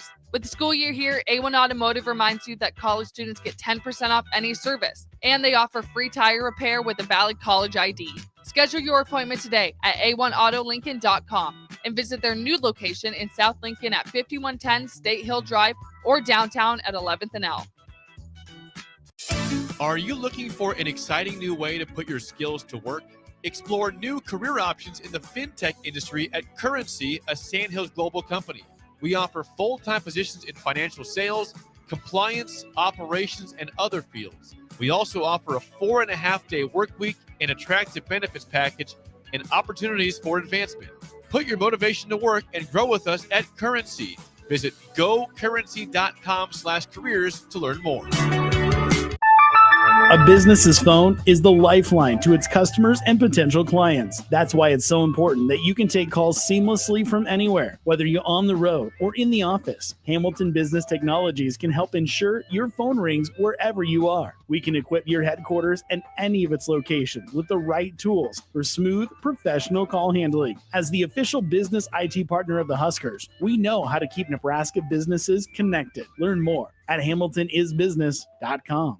Hi, it's Charlie Stone and Andy Goodyear of Honda of Lincoln with more exciting news for area car buyers. Charlie, it's just announced that Honda of Lincoln has won 3 of the Lincoln Journal-Star's Lincoln Choice Awards: Best New Car Dealer, Best Auto Repair, and Best Place to Get Your Oil Changed. Wow, that's great, Andy. Anything else? Yes, we were runner-up for Best Pre-Owned Dealer and Best Tire Dealer. A lot of people don't understand that we do sell tires here. Very exciting, Andy. Why do you think your dealership is winning so many awards? Charlie, we simply say it's the Honda of Lincoln way of doing business. Looks like Honda of Lincoln is the great news headquarters for Lincoln. Yes, and even all of Nebraska, we are also announcing that Honda of Lincoln's the only dealer in the state of Nebraska to win the prestigious Honda President's Award for 2024. Honda of Lincoln, Nebraska's #1 volume Honda dealer, 27th and Yankee Hill Road, or online at hondaoflincoln.com.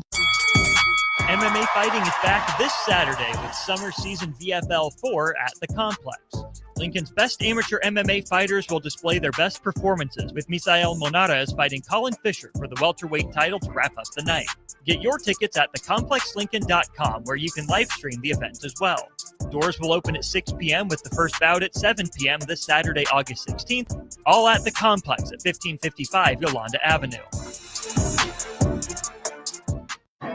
Big news, Nebraska! Love Omaha is now Love Nebraska. This is more than just a new name. It's a tribute to what Nebraska represents in the world of volleyball. It's still the same team with the same mission, led by players you know and love. Now backed by a new ownership group led by Jordan Larson. As Love Nebraska, they're entering an exciting new chapter, pushing for a championship title in 2026 and building new opportunities for the next generation of players across the state. They want you with them. Let's show the world how Nebraska plays volleyball. Join the movement at lovneb.com and sign up to become a Love Nebraska Insider today. A lot of businesses say they're family focused, but when tough situations in life arise, the business wants anything but your best interests. James Enterprise Incorporated is hiring, and they will always treat their employees like family, just as they do their customers. James Enterprise Incorporated is hiring Class A and B CDL drivers, a shop tech, and a diesel mechanic.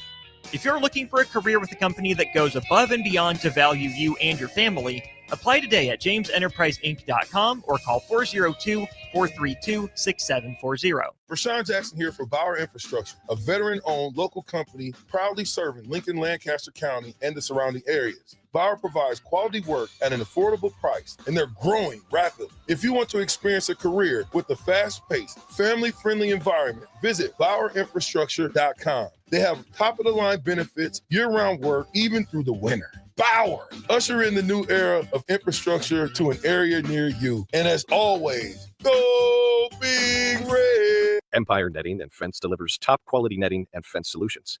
From major sports venues to backyard installs and everything in between, coast to coast. We take on tough jobs with grit, integrity, and a strong commitment to safety. Empire is growing, and we're hiring motivated people ready to grow with us. We build each other up, and we're building something big. Think you've got what it takes? Apply now at empire-fence.com. That's empire-fence.com. Are you ready for a new opportunity? Check out Sandhills Global. Join a dynamic team where your skills are valued and your career can soar. We offer full-time positions with a 4.5-day work week, competitive pay, excellent benefits, and a positive work environment.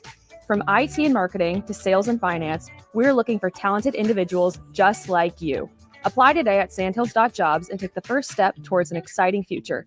That's sandhills.jobs. Don't wait, apply now.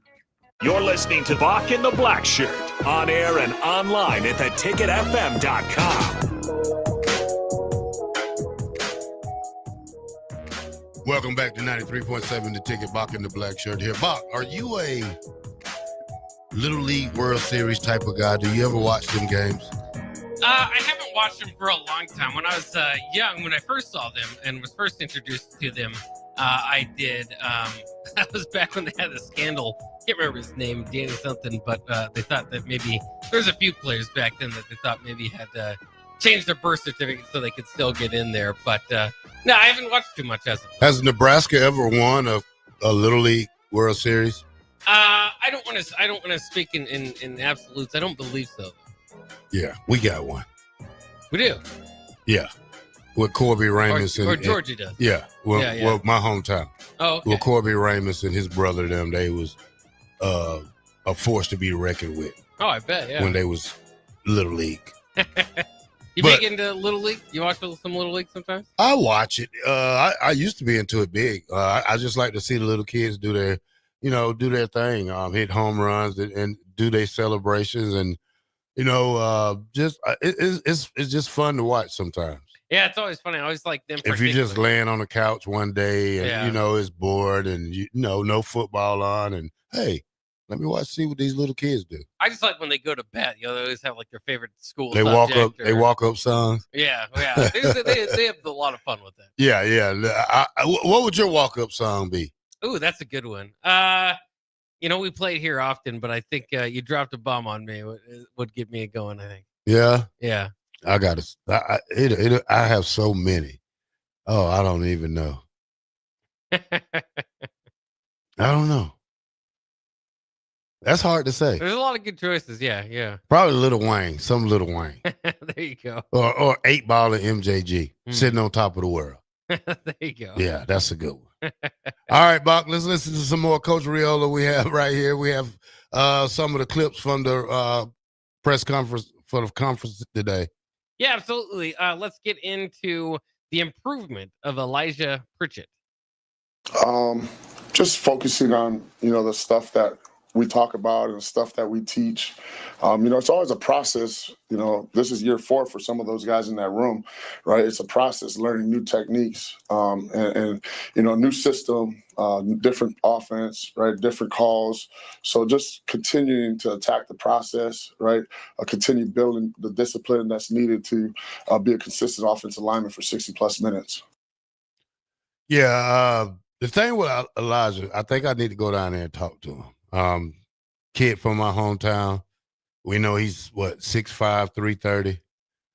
I probably just need to tell him you need that mean streak. Imagine just you know, one of the Georgia players in front of you, one of the LSU players in front of you, you know, or go back to one of your rivalries in high school that you didn't like and just imagine he's in front of you. You got to get that killer instinct. And I think he's still trying to process Nebraska, which is a good thing, not a bad thing. But, you know, a kid with that much talent shouldn't be, I wouldn't say have to battle. Everybody has to battle for a position. But it lets you know the different blocking schemes that college football team has. Yeah, it might be a little bit different from Alabama to Nebraska. You could hear him kind of saying that some of the other guys have a little more. Well, I didn't say it directly, but it sounded like he was kind of saying some guys have a little bit more knowledge within the system. Here's Coach Royal on Dylan Royal's work on protections. It's awesome.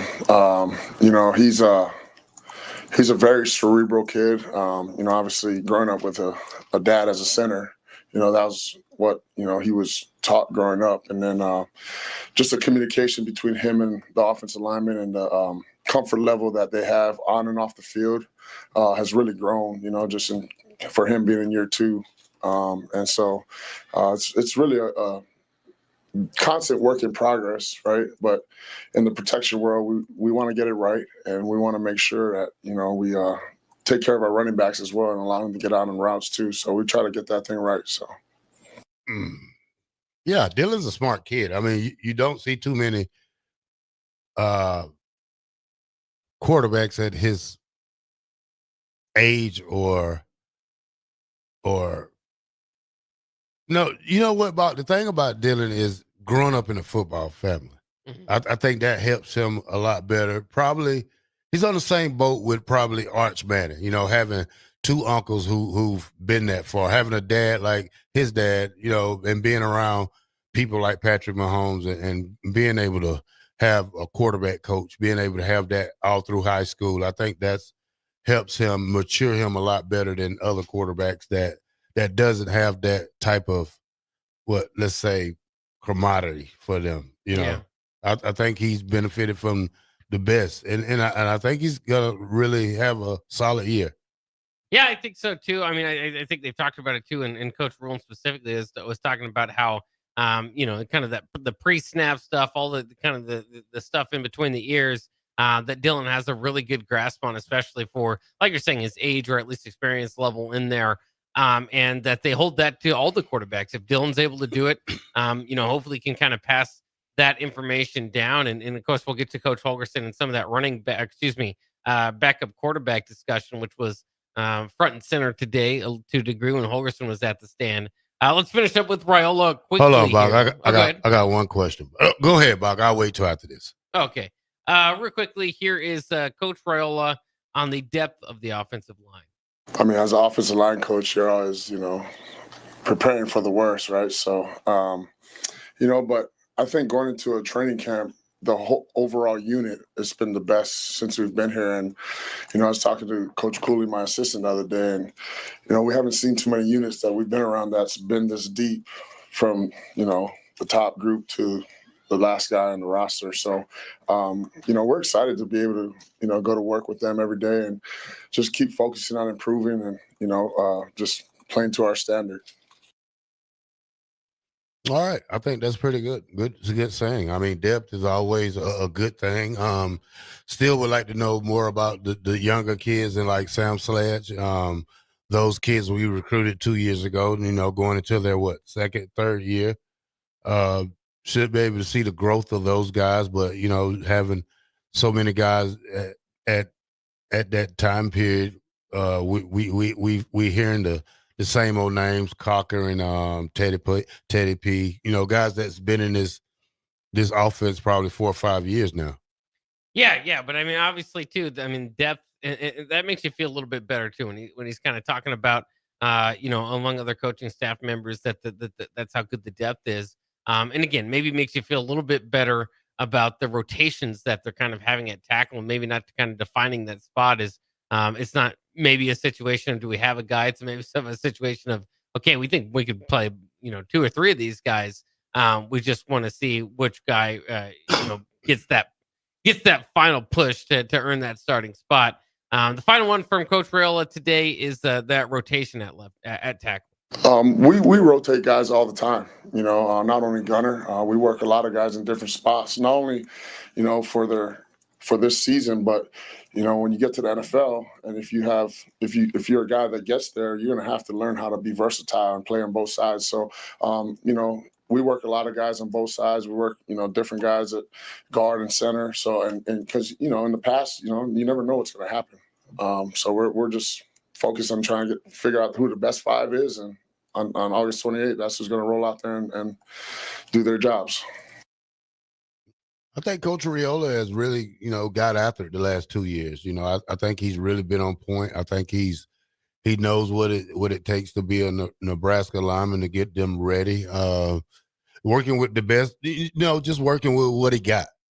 He's been able to capitalize off that.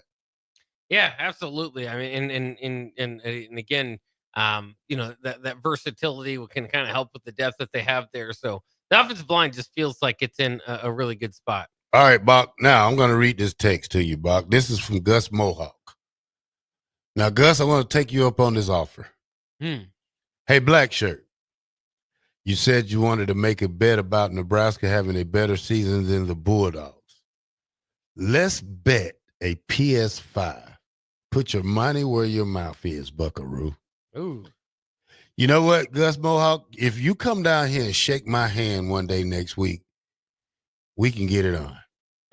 And we can make that bet.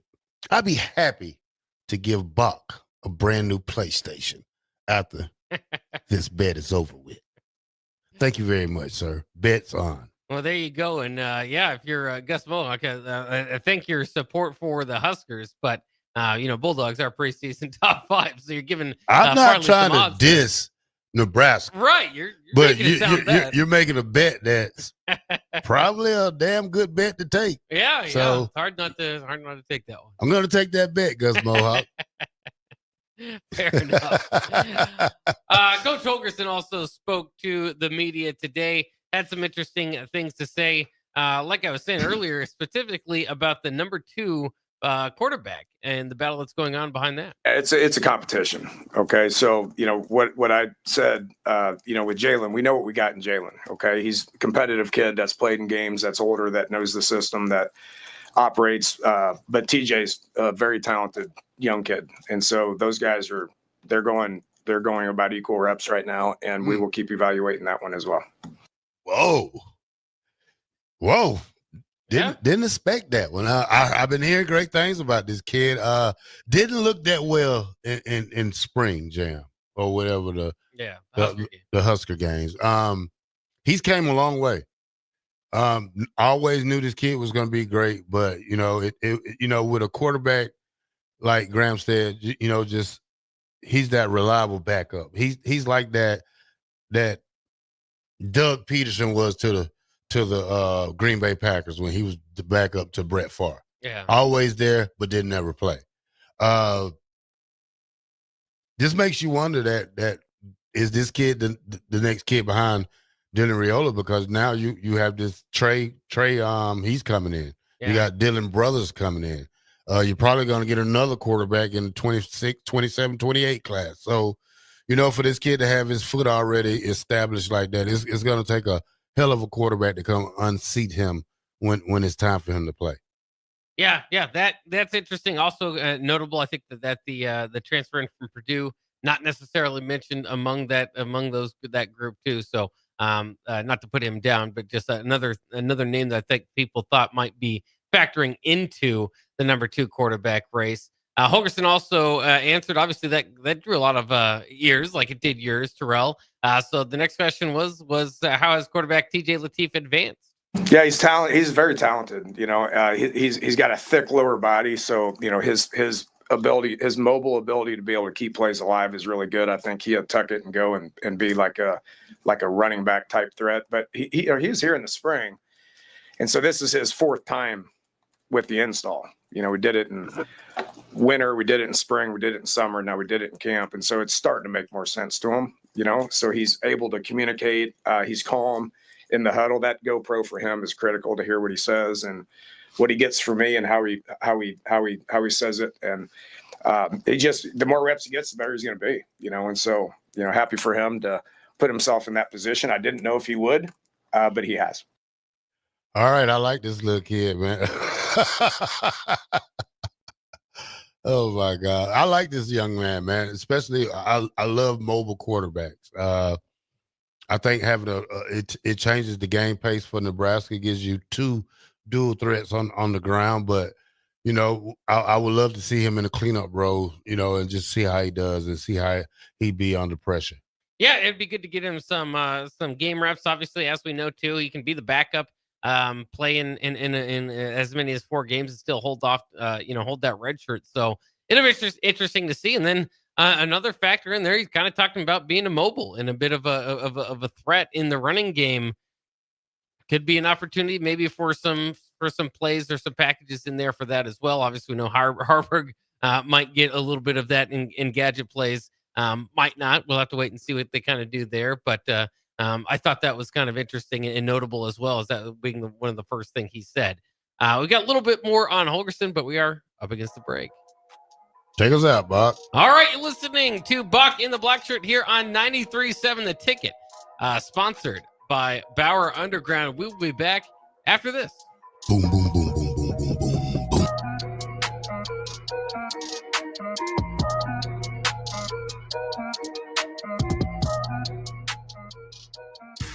When it comes to concrete, Stevens & Smith Construction doesn't stall. They go for the takedown. As Nebraska's full-service concrete contractor, they stay in bounds, hold inside position, and never forfeit quality. Whether it's foundations, flatwork, or concrete coatings, they elevate performance and pin down results that win every time. Stevens & Smith Construction is a proud sponsor of Takedown Tuesdays on 93.7 The Ticket. Because when it's time to wrestle with concrete, Stevens & Smith Construction slams expectations.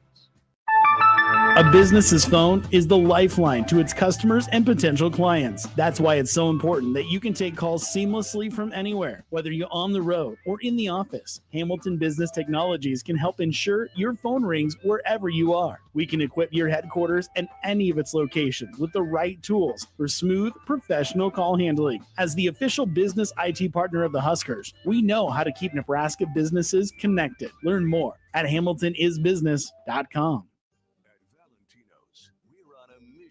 Tradition on every slice for every bite. Golden baked crust cooked to perfection every time. Savory sweet sauce that's made from our own secret recipe. Loaded with the perfect amount of fresh toppings and melty mozzarella cheese. It's the tradition that Nebraskans have come to love. From game day to every day. Valentino's. Taste the tradition. 93.7 The Ticket. Fox KFXL weather. Sponsored by John Henry's Plumbing, Heating, and Air Conditioning. Hot and humid the next couple of days. We'll get up to 96 for a high today, 100 for a high tomorrow. Heat advisories will be in effect from 11 this morning until 8 tonight. Same thing coming up tomorrow. Feels like temperatures around 105. Make sure that you are staying safe here as we head into the weekend. I'm meteorologist Aaron Dowden for 93.7 The Ticket and ticketfm.com. Start your Sundays off right with Jeff and Nicole Essink on Fitness Fanatics. Jeff and Nicole discuss health and wellness, how to achieve fitness goals, and more through the life of gym owners and gym goers. It's Fitness Fanatics from 9 to 11 a.m. on Sundays on 93.7 The Ticket and theticketfm.com. Select Plumbing and Utility has been serving Lincoln and the surrounding area for 14 years, and they're not slowing down. Select Plumbing and Utility handles all your plumbing needs, from faucets and water heaters to full renovations, and they can even help with your heating and cooling needs. They're also Lincoln's underground experts, repairing and replacing broken underground water and sewer lines since day one. Contact Select Plumbing and Utility today at 402-560-6197, assuring excellence in every situation, opportunity, and challenge. That's 402-560-6197. Rashawn Jackson here for Bauer Infrastructure, a veteran-owned local company proudly serving Lincoln, Lancaster County, and the surrounding areas. Bauer provides quality work at an affordable price, and they're growing rapidly. If you want to experience a career with a fast-paced, family-friendly environment, visit BauerInfrastructure.com. They have top-of-the-line benefits, year-round work, even through the winter. Bauer, usher in the new era of infrastructure to an area near you. And as always, go Big Red. Hi, my name is Molly Party. I'm a realtor with MP Dodge Real Estate. I'm a newly licensed agent and considered numerous brokerages before deciding on MP Dodge. I chose the company that gives me the most support in my new career, plus guidance and encouragement along the way. MP Dodge has a unique mentoring program for new agents. It's helped jumpstart my career and has a supportive management team and administrative staff. So if you're contemplating a career in real estate, look no further than MP Dodge. It will be the best decision you make. Get rid of pesky critters once and for all with Bats to Rats. Their expert team is here to help you reclaim your home.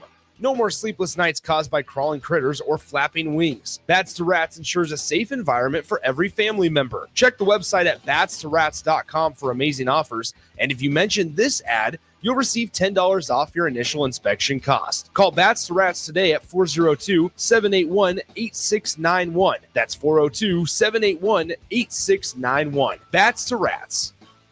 Looking for a fun way to give back? Join us for the 2025 Kicks for Kids Nebraska Fun Run Walk, presented by Pinnacle Bank, on Saturday, August 23rd at James Arthur Vineyard. Enjoy a scenic 5K through beautiful grounds. Every step helps provide shoes to kids in Lincoln and Lancaster County schools, with options for adults, wine included, and kids. Registration fees include a t-shirt, medal, and bag. Sign up today and make a difference at kicksforkidsnebraska.org. 93.7 The Ticket is proud to provide listeners with daily opportunities to win contests and prizes on our airwaves, and would like to take this opportunity to remind you of a couple rules. All participants must be 21 or older and must wait 30 days after winning a prize to participate in another contest. Once you win, you have 30 days to pick up your prize at the KNTK Studios, 1040 O Street in Lincoln, or your prize will be forfeited. Thank you for participating in our contests, and thank you for listening to 93.7 The Ticket. You're listening to Bock and the Blackshirt, on air and online at theticketfm.com.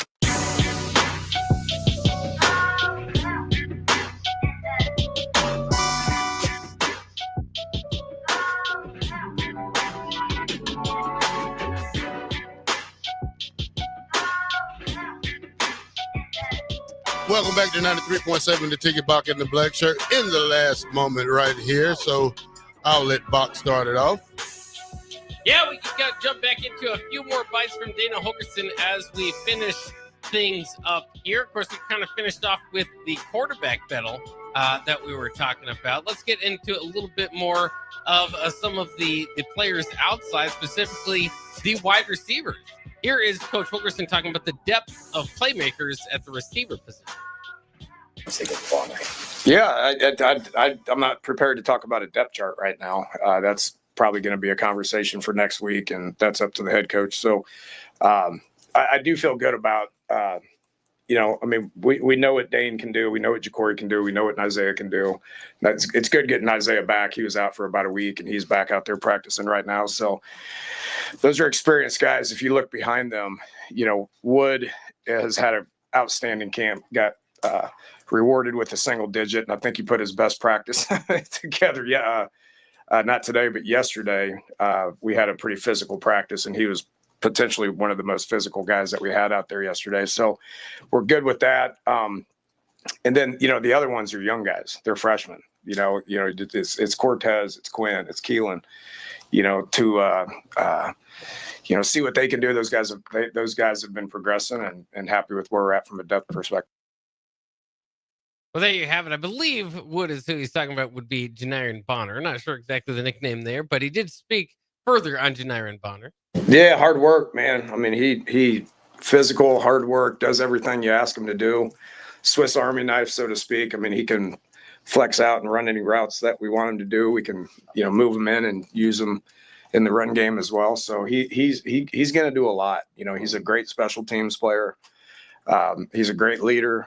Doesn't say a word, just gets out there and plays his tail off with extreme physicality just every single play. So he's going to play a lot. You're going to see number 4 out there thumping people and running routes and making plays as well. All right, I love Bonner, man. Nice kid, Georgia kid, really busts his butt out there. I love when Hogan said he's a Swiss Army knife. You could do it all. So, congratulations on him on getting the single digit.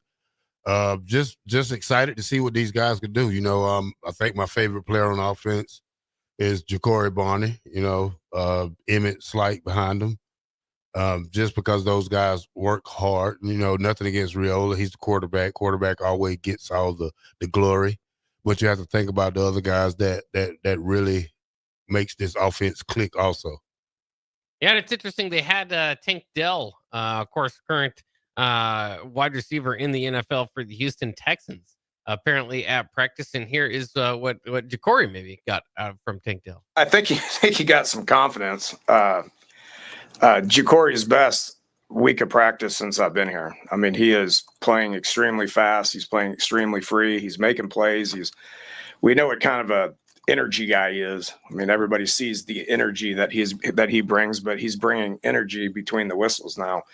I love Tank. I mean, he's, the Texans they went to the Greenbrier up in West Virginia for some joint practices and stuff. And so he was just chilling at in Houston. So we brought him up to be around. I wanted to be around him for a couple of days.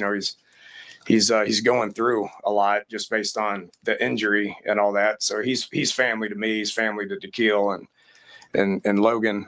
So having him around was good for him. It was good for us. And then he spent some time with the receivers just to be real with them. They hear it from us, but they're hearing it from a guy that does it at a high level in the NFL. And so I thought that his presence rubbed off on our players. And I think that him and Jacory hit it off. They're Florida kids, they're similar type players. And so I just think some of the stuff that Tank said to Jacory, I can see it translating into how he's playing, because Tank understood how to play fast, and Jacory's learning and understanding how to play fast. Yeah, Independence Community College guy, Tank Dell. There you go. If you didn't know, I talked to some people down at ICC this weekend. Supposed to be sending me some jerseys, so nice. Hopefully. I got a friend down there. We had him on the show last year, Warner from KU. He's down there helping out. His son plays down there. Tank Dell has to get, he's going to miss the whole 25 seasons. So, hopefully he can get himself back on track and get back out there in 26 and have a good year.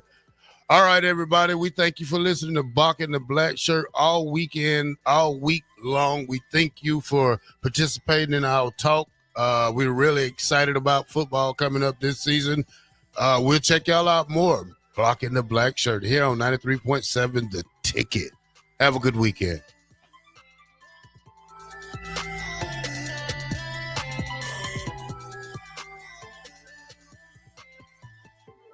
Hey Husker Nation, this is Todd Euler, two-time national champion, here to talk to you about Window World Lincoln. At Window World, we specialize in replacement windows, doors, siding, and roofing. Whether you're looking to enhance the beauty of your home or increase its energy efficiency, we've got you covered. And here's the best part. We offer the best for less. Our team is dedicated to providing top quality products and exceptional service at affordable prices. We want to earn your business and make your home